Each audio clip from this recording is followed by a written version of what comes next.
I'm AnewZ, and you're watching AnewZ Weekend. Here are the headlines. Israeli Prime Minister Benjamin Netanyahu says Gaza's ceasefire, due to start on Sunday, will not begin until Hamas provides a list of hostages to be released. Rescuers successfully brought down around 80 skiers who were trapped on a chairlift at the Astun ski resort in Spain. U.S. Supreme Court upholds TikTok ban. App goes dark for 170 million users. Israeli Prime Minister Benjamin Netanyahu says Gaza's ceasefire, due to start on Sunday, will not begin until Hamas provides a list of hostages to be released. Israel Army spokesperson confirmed that ceasefire delays as Hamas had not yet met demands. This morning, we were all anticipating the implementation of a deal to return the hostages. Until this morning, Hamas has not fulfilled its obligation, and in contrary to the deal, Israel did not receive the list of hostages to be released until this hour. According to the instruction of the Prime Minister, the ceasefire will not be implemented if Hamas does not fulfill its obligations. The army continues to strike the Gaza Strip as we speak, as long as Hamas is not fulfilling its obligations to the deal with all it entails. Our correspondent Maria Rodriguez from Jerusalem explains what is expected to take place once the ceasefire deal comes into effect.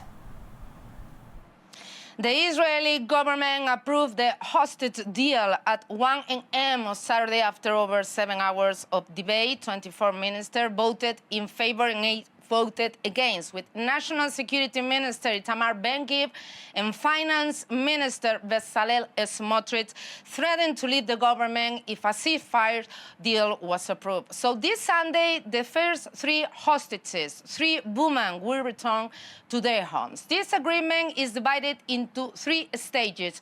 In the first stage, 33 women, children, and men who are sick or over the age of 55 will be released over 42 days. The hostages, thought to have been held by Hamas in its network of tunnels under Gaza since October 7th, include 2 American nationals. In total, more than 90 hostages remain in captivity, including 34 thought to be dead. The Israeli military will also allow Palestinian forces to leave northern Gaza to return, although much of the area and their homes are in complete ruins. On the 16th date of implementation, negotiations will begin regarding the next stage of the deal, which will include the release of the remaining hostages taken by Hamas. As part of this stage, Israel will withdraw its force to a defensive belt that will serve as a buffer between the Gaza Strip and Israel. In exchange for freeing these hostages, hundreds of Palestinian prisoners will be also released. Also, Israel will allow more humanitarian assistance to flow into Gaza, around 600 trucks per day. And later on, the last part of the agreement will be focused on the reconstruction of Gaza, supervised by Egypt, Qatar, and the United Nations. Israel will be expected to fully withdraw from the Gaza Strip. Humanitarian aid is set to enter the Gaza Strip as the ceasefire between Israel and Hamas takes effect. Egypt has confirmed the reopening of the Rafah border crossing, which will be a primary route for delivering essential supplies into the war-torn enclave. Trucks carrying humanitarian aid have lined up at the Rafah border crossing on Egypt's side, ready to enter Gaza as part of a ceasefire agreement between Israel and Hamas. Egypt's foreign minister confirmed that the Rafah crossing would be reopened to operate delivery of supplies, including food, water, and fuel. Over 600 truckloads of aid, including 50 trucks of fuel, are expected to enter Gaza daily. UN Secretary General Antonio Guterres called on Israel to withdraw its forces from Lebanese territory during a press conference in Beirut on Saturday. Guterres stressed the need for the Lebanese armed forces to take control of southern Lebanon. He also urged full implementation of UN Resolution 1701 to secure a lasting ceasefire between Lebanon and Israel, expressing confidence in the Hezbollah-Israel agreement. He also pledged ongoing UN support for Lebanon's reconstruction. On Gaza, Guterres expressed hope for a ceasefire, humanitarian aid access, and hostage releases, though he acknowledged the challenges in delivering aid. Farmers gathered in Berlin to protest government agricultural policies, demanding a sustainable approach that prioritizes small farms over large corporations. In Berlin, thousands of farmers came together to protest against the government's agricultural policies. They gathered in the front of the Bundestag, holding signs and calling for a more sustainable future for farming. The farmers want the government to focus more on helping small farms, not just big corporations. AnewZ Hollander, a farmer and a member of the Young Farmers Association, explained that small farms have been overlooked for years. Large companies are making big profits, while small farms are struggling to survive and sometimes sell products for less than it costs to produce them. The farmers are asking for a law that stops food from being sold for less than it costs to make. They also want to limit the power of big companies and supermarkets and make sure small farmers are treated fairly. Protesters indicated that they are against EU free trade policies, adding that they are in favor of protecting the rights of small farms. As the election on February 23 draws near, farmers hope their voices will be heard. Rescuers in Huesca province successfully brought down around 80 skiers who were trapped on a chairlift at the Astun ski resort. A ski lift collapsed at the resort in the Spanish region of Aragon, injuring dozens of people. The regional government confirmed that 9 people sustained very serious injuries. Helicopters were deployed to aid in the rescue efforts and transport the injured to nearby hospitals. The cause of the cable failure that led to the accident remains unknown. Authorities continue their investigation into the accident. At least 60 people were killed and many more injured in northern Nigeria when a petrol tanker overturned and exploded in Niger State. The Federal Road Safety Corps reports that the explosion has added to the growing toll of similar incidents in the country. The tanker accident resulted in an explosion after fuel was spilled onto the road. Most of the victims were residents, according to authorities, who rushed to collect the spilled petrol before the explosion occurred. The blast follows a similar incident in Jigawa State last October, where 147 people lost their lives. Just days before President-elect Donald Trump was set to take the oath of office on the steps of the U.S. Capitol, Monday's severe cold forecast compelled him to change plans.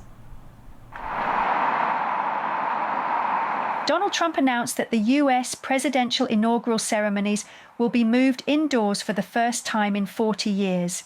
The inauguration address, prayers, and other speeches will be delivered inside the United States Capitol Rotunda.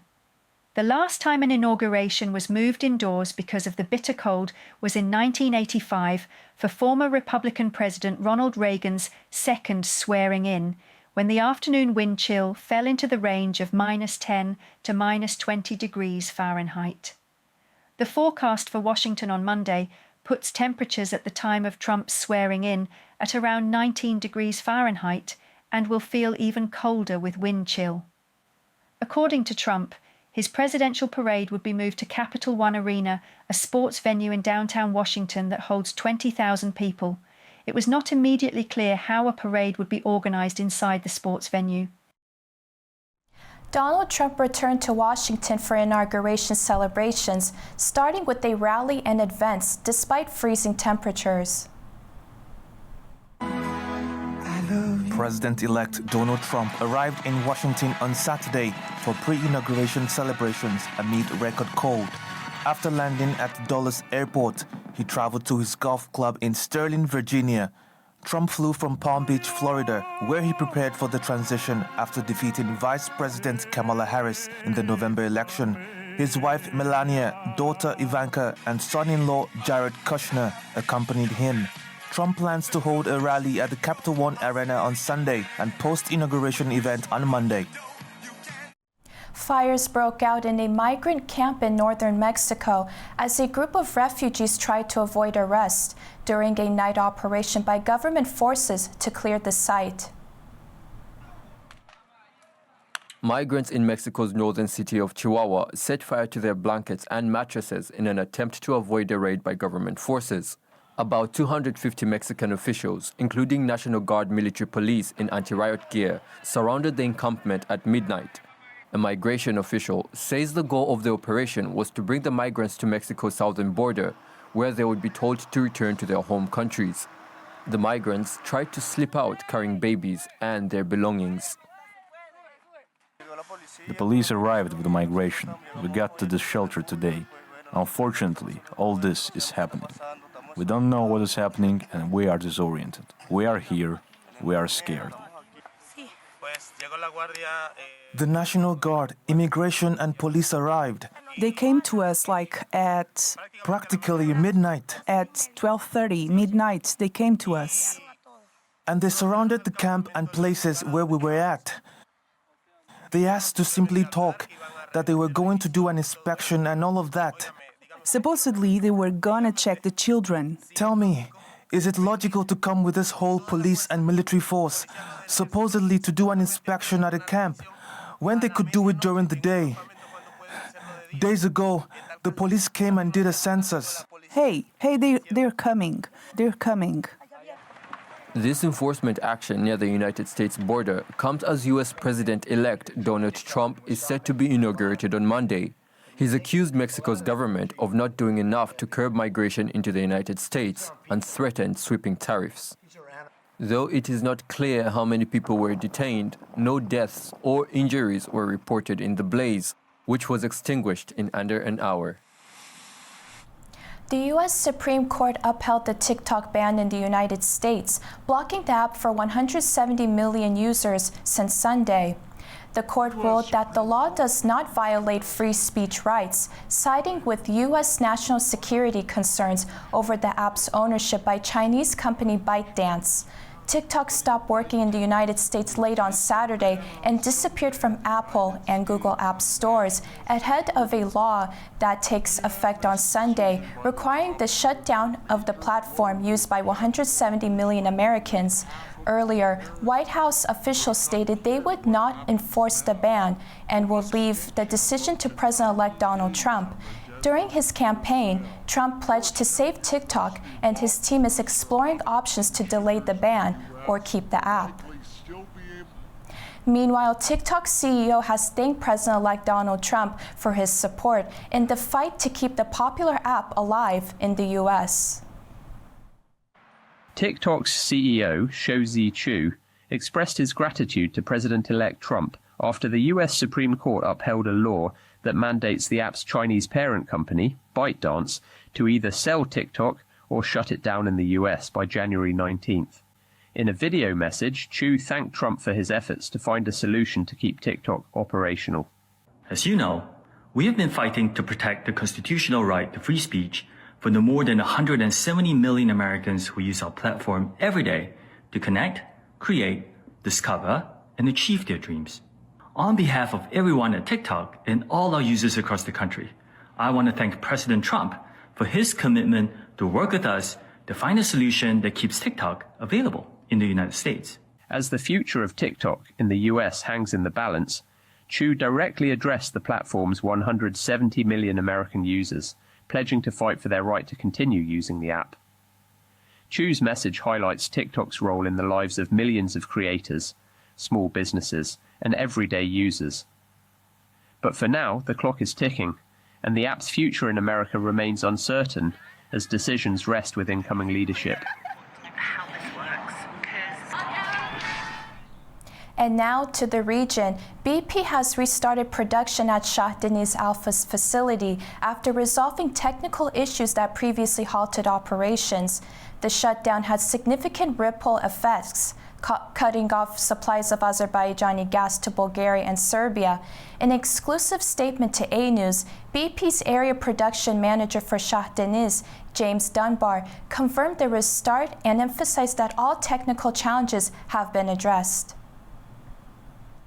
BP, as the operator of the Shah Deniz gas condensate field, are pleased to report that we have been able to restart production from our Shah Deniz Alpha facility.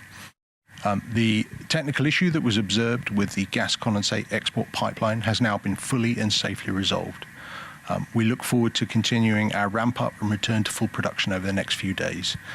We'll continue to work with SOCAR and our government partners and the rest of the partners over this period as we look forward to restoring full production. Foreign ministers of Azerbaijan and Turkey, Ceyhun Bayramov and Hakan Fidan, addressed the media in a joint press conference, emphasizing their shared vision for regional peace, economic cooperation, and global partnerships. Azerbaijani Foreign Minister Ceyhun Bayramov and Turkish Foreign Minister Hakan Fidan held a joint press conference in Baku following productive bilateral talks. Both ministers underlined the deep-rooted brotherhood between the nations, emphasizing that this enduring partnership has continuously bolstered regional stability. Minister Fidan commended Azerbaijan's outstanding contribution at the COP29 climate summit, highlighting the country's leadership in tackling global environmental challenges. The capacity, performance and skills demonstrated by Azerbaijan at COP29 are beyond any form of appreciation. On this occasion, I'd like to express my pride and satisfaction as a member of the Turkish world for Azerbaijan's outstanding performance at COP29. On bilateral ties, Minister Bayramov discussed the robust economic and infrastructural cooperation between Azerbaijan and Turkey, noting over $16 billion in Turkish investments and nearly 4,000 Turkish firms operating across various sectors. Both ministers stressed the importance of projects like the Baku-Tbilisi-Kars Railway and the planned Kars-Nakhchivan Railway in strengthening connectivity and unlocking the potential of the Middle Corridor. The ministers also addressed peace efforts in the South Caucasus, praising progress in border delimitation talks between Azerbaijan and Armenia. They reaffirmed their commitment to ensuring lasting peace in the region. Minister Bayramov also announced plans to reopen Azerbaijan's embassy in Syria following its closure in 2012. He highlighted the coordinated efforts with Turkey in this process. Minister Fidan voiced support for Azerbaijan's decision, stressing the significance of diplomatic collaboration. Our delegation visited Syria in coordination with brotherly Turkey, where meetings were held. We expressed our interest in implementing any necessary actions and in restoring our diplomatic representation. The activities of the Azerbaijani embassy in Syria will be reinstated as soon as possible, with a temporary chargé d'affaires appointed at the initial stage. Our embassy's operations will be fully restored promptly, and initially a diplomat at the level of chargé d'affaires will be sent to Syria. On the Israel-Palestine conflict, both ministers reiterated their support for a two-state solution, with Minister Fidan emphasizing Turkey's commitment to peace. The ministers announced a trilateral meeting between Azerbaijan, Turkey and Uzbekistan to be held in Ankara on the 29th of January. They also emphasized the importance of strengthening the Organization of Turkish States, OTS, with the next summit of this organization set to be held in Hungary, followed by Azerbaijan in 2025. The press conference concluded with both ministers reaffirming their vision of mutual strength and unity. Iran unveiled what state TV said was an underground naval missile base at an undisclosed Gulf location. State TV showed Revolutionary Guards Chief General Hossein Salami visiting a secret underground base during war games. The base, located 500 meters deep in the Gulf, houses radar-evading speed boats equipped with cruise missiles. Iran also began 2 months of military exercises earlier this month. The Bayraktar TB3 UCAV, which recently made history by taking off and landing on a short runway vessel, has now reached another major milestone by starting munitions integration tests. The Bayraktar TB3 UCAV, equipped with Roketsan MAMT munitions, successfully completed its first strike using Aselsan's Aselflir 500 electro-optical reconnaissance, surveillance and targeting system, hitting its target with precision. The aircraft, an indigenous Baykar product, continues its payload and munitions integration tests as part of its development process. On November 19, 2024, the Bayraktar TB3 took off from TCG Anadolu's short runway with a 12-degree ramp, marking a global first with an unsupported landing after a 46-minute test flight over the Aegean and Mediterranean. It repeated the feat during sea trials near Çanakkale. The UCAV has completed 887 hours and 23 minutes of flight time, including a 32-hour, 5,700-kilometer long-range test on December 20, 2023. That's all we have for now at this hour. Thank you for watching and stay tuned to AnewZ.